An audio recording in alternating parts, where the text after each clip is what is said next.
नमस्कार दोस्तों। न ही ये कोई चौसर है और न ही ये कोई शतरंज की खेल है। ये तो देश की आम जनता का चुनाव है और जनता के विसात पर देश के नेता इस समय प्यादे के तौर पर हैं और इसका खुला नजारा उत्तर प्रदेश के अमेठी से लेकर रायबरेली तक में नजर आ गई। और रायबरेली के भीतर राहुल गांधी का पर्चा का भरा जाना और उसकी शोर, उसकी आवाज, उसकी गूंज दिल्ली दरबार तक सुनाई देना, दिल्ली के भीतर इस बात को लेकर के हड़कंप मच जाना कि सियासी तौर पर एक दो सीट की बात नहीं बल्कि उत्तर प्रदेश के करीब दर्जनों सीट उसकी जद में आ रही है। तो ऐसे में यह नजारा अपने आप में कहने और समझाने के लिए काफी है कि कांग्रेस के नेता राहुल गांधी का होना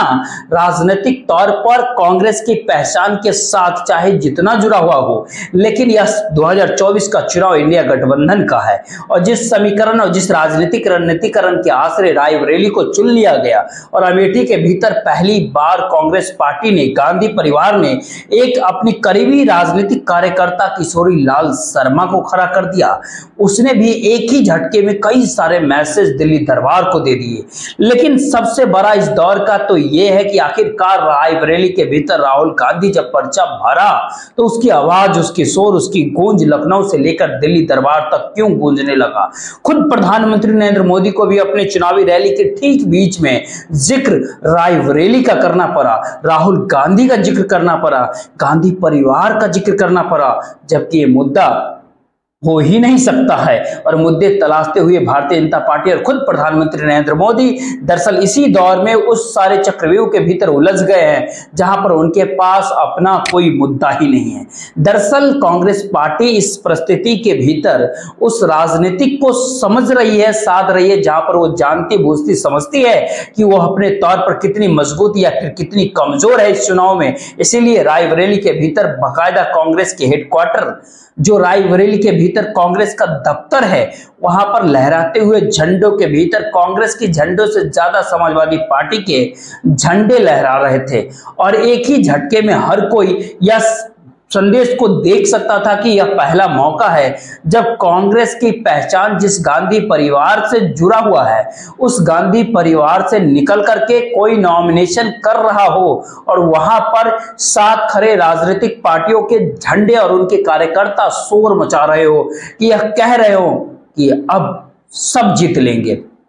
ये शायद भारतीय जनता पार्टी के लिए सियासी तौर पर अच्छी परिस्थिति नहीं है, लेकिन जिन दो तीन बातों ने इस दौर में जन्म ले लिया वो दरअसल कांग्रेस की अपनी स्ट्रेटेजी, अपनी रणनीति, इंडिया गठबंधन का अपना दाव और भारतीय जनता पार्टी के मुद्दों को तलाशते ढूंढते ढूंढते खालीपन और उसी दायरे के भीतर प्रधानमंत्री नरेंद्र मोदी की रैली और उनकी भाषणों का उसी दायरे में फंस जाना, उलझ जाना, सिमट जाना, जहां से शुरुआत हुई थी। यानी शुरुआत 2014 से हुई थी। 2014 के भीतर निशाने पर सोनिया गांधी थे, 2024 के निशाने पर राहुल गांधी हैं।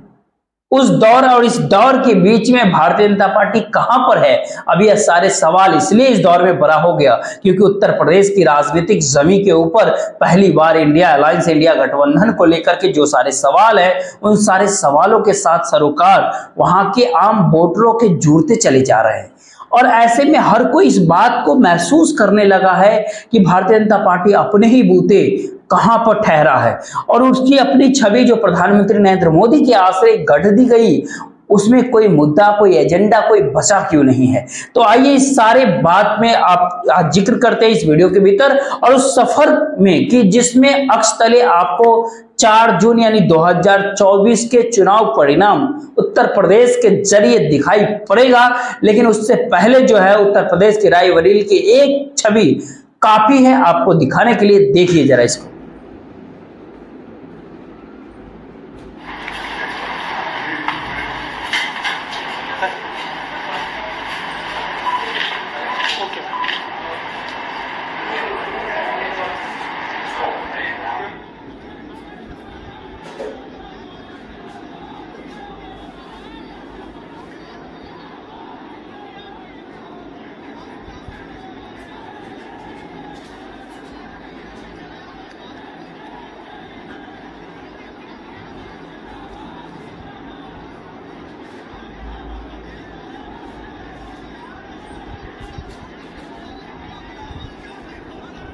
नजारा उत्तर प्रदेश के रायबरेली का है। राहुल गांधी के नॉमिनेशन फाइल करते समय का है और उससे पहले का ये शोर था। सवाल इस दौर में सबसे बड़ा यह है कि उत्तर प्रदेश के भीतर अमेठी और रायबरेली के भीतर भी कांग्रेस ने किसी भी विधानसभा लोकसभा सीट पर जीत हासिल की नहीं। वहां पर समाजवादी पार्टी का वर्चस्व, एक हिसाब से कहे तो भारतीय जनता पार्टी और समाजवादी पार्टी इस चुनाव के भीतर आमने सामने खड़ी है। लेकिन वहीं सियासी तौर पर जो छांव राहुल गांधी ने अपनी भारत जोड़ो यात्रा के जरिए और उस पूरे विशाख के जरिए लगा दिया, जहां पर उन्होंने भारतीय जनता पार्टी को इस बात का एहसास करा दिया कि इस भारत देश के भीतर मतलब उसका होता क्या है और इस दायरे में उस देश के दलित हो, अल्पसंख्यक समुदाय हो या जातीय समीकरण के आश्रय ओबीसी की राजनीतिक पहचान जो कि खो चुकी थी, उसको वापस पटल पे लाने की सोच जो राहुल गांधी ने अपने राजनीति के जरिए परोसी है, उसने एक ही झटके में उत्तर प्रदेश के भीतर समाजवादी पार्टी और अखिलेश यादव की भी इस बात को समझ गए कि कांग्रेस के बिना जीत मिल नहीं सकती। और कांग्रेस इस बात को समझ गई कि अगर अखिलेश का चेहरा उत्तर प्रदेश के भीतर सामने रहेगा, समाजवादी पार्टी का कैडर अगर साथ चलेगा, तो फिर एक के बाद एक दूसरी सीट के ऊपर जीत मिलती चली जाएगी। अगर रायबरेली के भीतर आप देखेंगे तो वहां के करीब 5 सीटों में से भारतीय जनता पार्टी ने 3 सीट, समाजवादी पार्टी ने 2 सीटें जीती। अमेठी का भी कमोबेश यही हाल रहा, 3 भारतीय जनता पार्टी, 2 समाजवादी पार्टी। संगठनिक तौर पर देखें तो समाजवादी पार्टी कहीं ज्यादा भारतीय जनता पार्टी की तुलना में एकजुट है,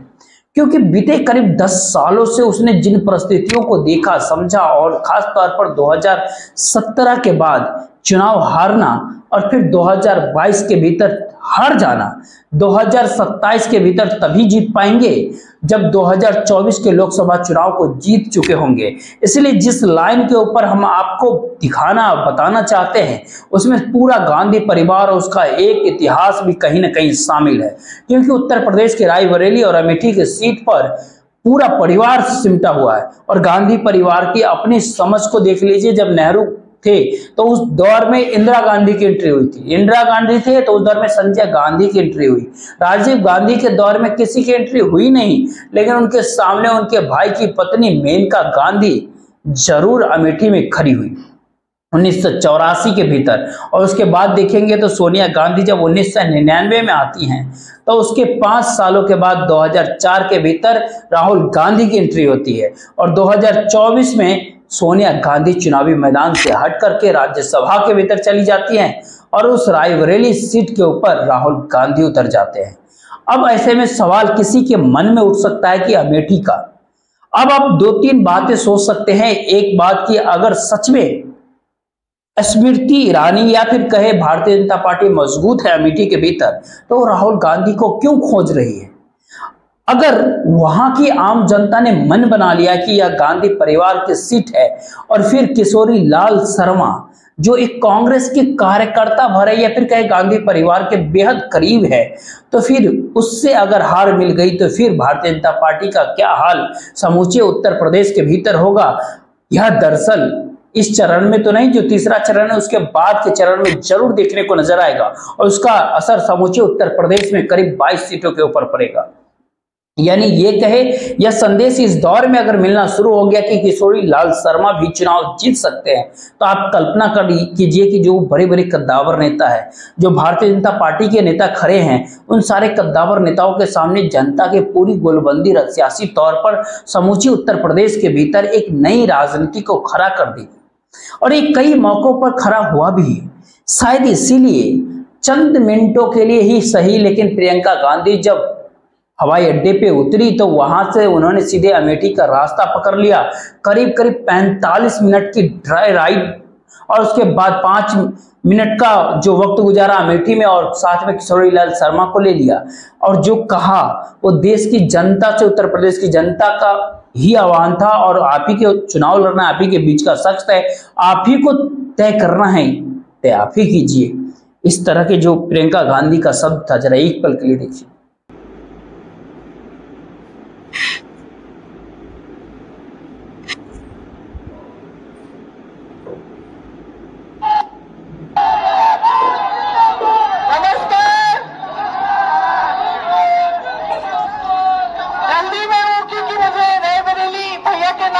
के लिए जाना है।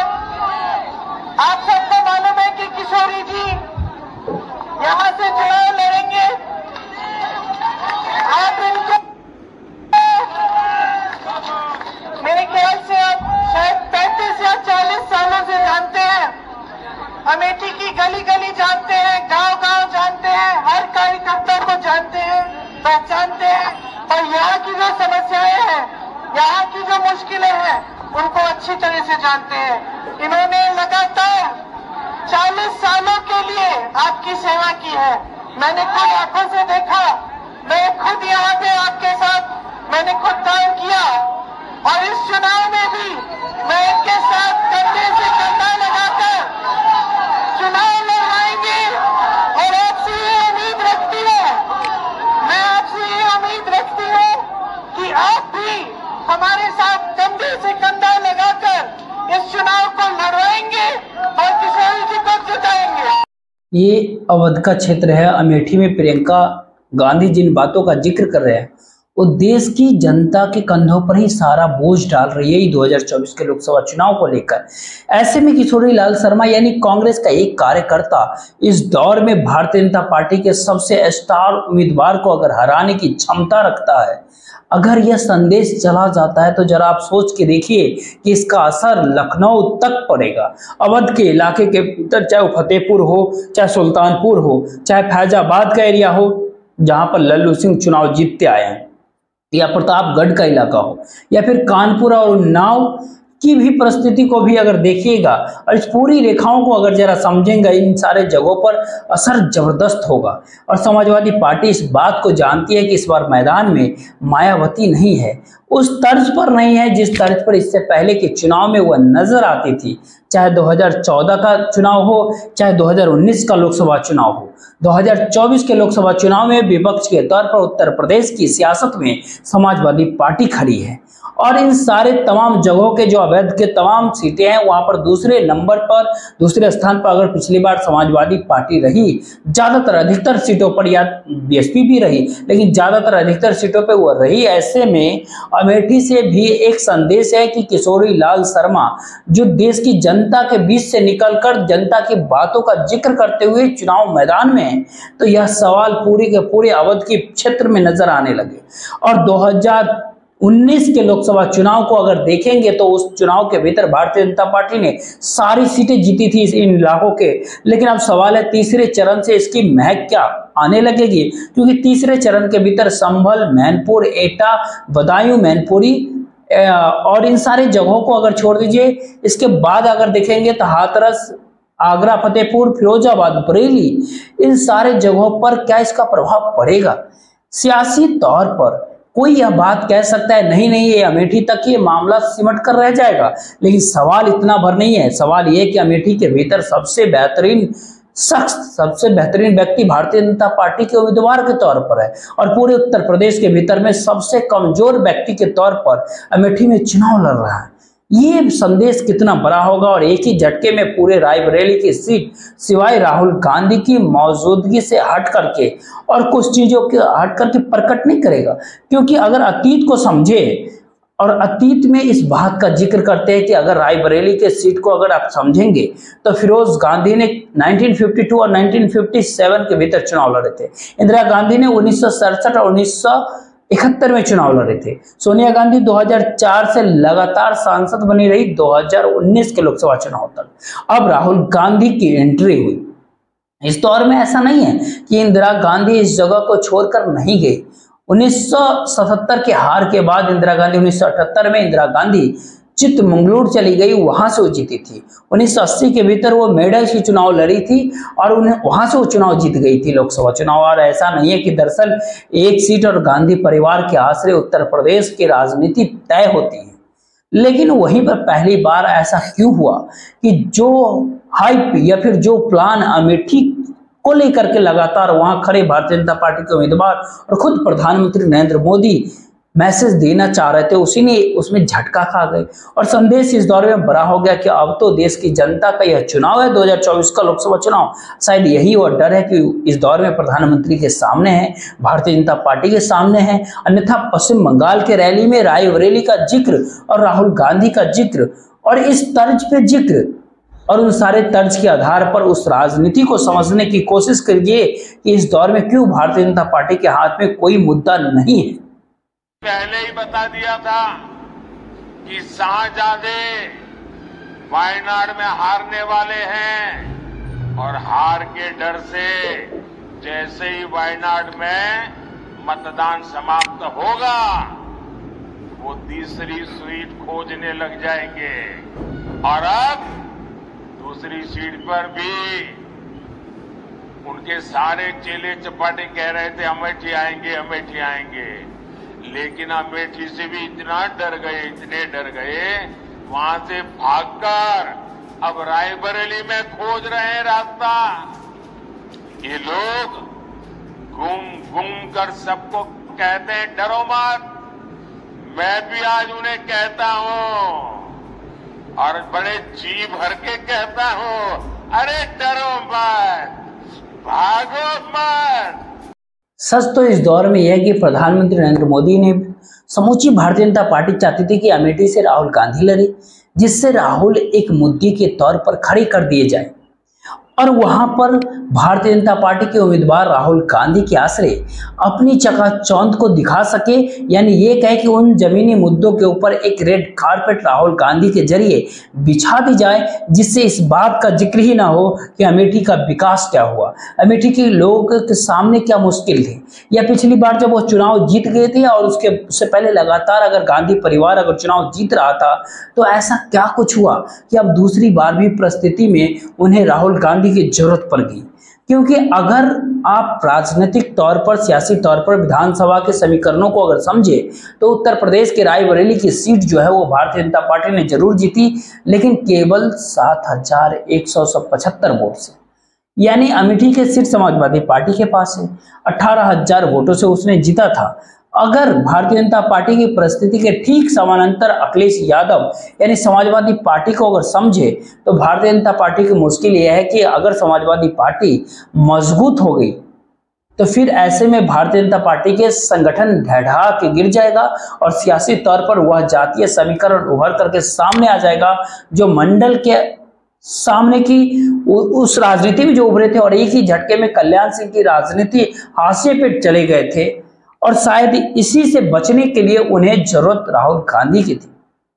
और राहुल गांधी और इंडिया गठबंधन ने राजनीतिकली स्ट्रेटेजिकली राजनीति की दिशा में अगर विधानसभा की सीटों को और बारीकी से समझे तो यह स्थिति कमोबेश 1 दर्जन सीट से ऊपर पे है जो अवध के दायरे में है। और उसके बाद जो खास तौर पर पश्चिमी उत्तर प्रदेश के जो एक हवा थी वो धीरे धीरे कैसे उत्तर प्रदेश के उत्तरी हिस्सों में भी पहुंच गई है उसका एक अंदेशा है। क्योंकि अब ध्यान देंगे बछवाड़ा की सीट समाजवादी पार्टी के पास है, उसके बाद देखेंगे समाजवादी पार्टी के पास हरचांदपुर की सीट है, उसके बाद आप समाजवादी पार्टी के अपने तौर पर सारनी की सीट, उच्चहार की सीट, इन सारे जगहों पर जब आप समझ रहे होंगे चीजों को तो जब आपकी एंट्री अमेठी के भीतर होती है तो वहां पे गौरीगंज की सीट भी समाजवादी पार्टी के पास है, जगदीशपुर और बीजेपी के पास एक सीट जरूर है, सालोन की सीट भारतीय जनता पार्टी के पास जरूर है। ये सारे सवाल इस दौर में यह है कि पहली बार सच में 2024 के लोकसभा चुनाव में अगर रीजनल लेवल पे, लोकल लेवल पे अगर चुनाव हो, इंडिया अलायंस ले और राहुल गांधी स्ट्रेटेजिकली चीजों को अगर लोकल स्तर पर अगर ले गए तो भारतीय जनता पार्टी के लिए मुश्किल हो जाएगी। क्योंकि उसके पास केवल राष्ट्रीय स्तर का नेता है, राष्ट्रीय स्तर का चेहरा है और राष्ट्रीय और अंतर्राष्ट्रीय मुद्दे हैं। यानी स्थानीय स्तर पर अगर चुनाव हो रहा हो 2024 का लोकसभा चुनाव तो असर कितना व्यापक होगा या केवल इस बात को समझा जा सकता है कि तमाम विधानसभा और लोकसभा चुनाव के भीतर इससे पहले भारतीय जनता पार्टी इसीलिए हार जाती थी क्योंकि स्थानीय तौर पर समाजवादी पार्टी और बीएसपी ज्यादा मजबूत होती और संगठन के तौर पर कांग्रेस धीरे धीरे कंगाल होती चली गई। उसके अपने वोटर, अपने संगठन के लोग जातीय समीकरणों के आधार पर बट गए, बिखर गए। ये उत्तर प्रदेश की राजनीति ने पहला चुनाव ऐसा है जिसमें भारतीय जनता पार्टी के पास राष्ट्रीय और अंतर्राष्ट्रीय चेहरा तो जरूर है, लेकिन मुद्दे अगर लोकल हो रहे हैं तो फिर उसके सामने लोकल यानी छत्रक से टकराने की ताकत नहीं बचेगी। और यही स्थिति आज रायबरेली के उत्तर प्रदेश में खुल करके उभरी, जिन बातों का जिक्र वहां पर झंडे लहराने से लेकर के समाजवादी पार्टी के कार्यकर्ताओं की जो बड़ी संख्या नजर आ रही थी वो कह रही थी कि समाजवादी पार्टी इस बात को समझ गई कि 22 सीटें वह उत्तर प्रदेश में जीत सकती है अगर पूरे तरीके से जातीय समीकरण, स्थानीय तौर पर मुद्दों के आश्रय और इससे पहले भारतीय जनता पार्टी की सत्ता और डबल इंजन की सरकार ने क्या कुछ किया, इसी आश्रय अगर चुनाव हो जाए 2024 का लोकसभा चुनाव, इस परिस्थिति में कांग्रेस ने कम सीटों पर चुनाव समझौता करके राजनीतिक पार्टी समाजवादी पार्टी के पीछे खड़ा होकर के एक झटके में भारतीय जनता पार्टी के सामने मुश्किल खड़ा कर देगी। ये सिर्फ जब रायबरेली से चुनी गई राहुल गांधी ने, क्या ये पकड़ है वहां पर? सवाल प्रियंका गांधी को लेकर के भी उठा कि प्रियंका गांधी अपने तौर पर किस प्रकार से चुनाव प्रचार करेंगे। चुनाव प्रचार की पहली छवि तो आपने देख लिया कि किस तौर पे वो चुनाव प्रचार करने उतर रहे हैं, लेकिन वहीं दूसरी तस्वीर इस मामले में काफी महत्वपूर्ण हो जाती है। वह जिन बातों का जिक्र जिन जरिए से करते हैं, उन आधारों के आश्रय वह बार बार इस बात को बताना समझाना चाहते हैं कि यह चुनाव हमारा नहीं है, यह आपका चुनाव है, देश की जनता का चुनाव है। और जिन तरीके से वह जो प्रधानमंत्री को कर रहे हैं, वह गांधी परिवार के उस अतीत को भी अब सामने ला कर के रख रही है, जिस पर अभी तक चुप्पी साधी गई थी। और इमोशनली कर दीजिए या शब्दों के आश्रय कहिए, किसी के भी दिल को यह बात भेद सकती है जब बात विरासत और शहादत की हो। देश के लिए मेरे दिल में कितना प्रेम है, मैं कैसे समझाऊं। जब मोदी जी मंच पे खड़े होकर मेरे पिता को देशद्रोही बोलते हैं, जब मोदी जी कहते हैं कि मेरे पिताजी ने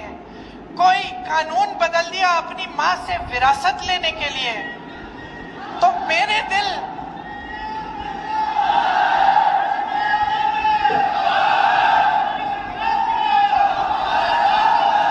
मोदी जी इस बात को समझ नहीं पाएंगे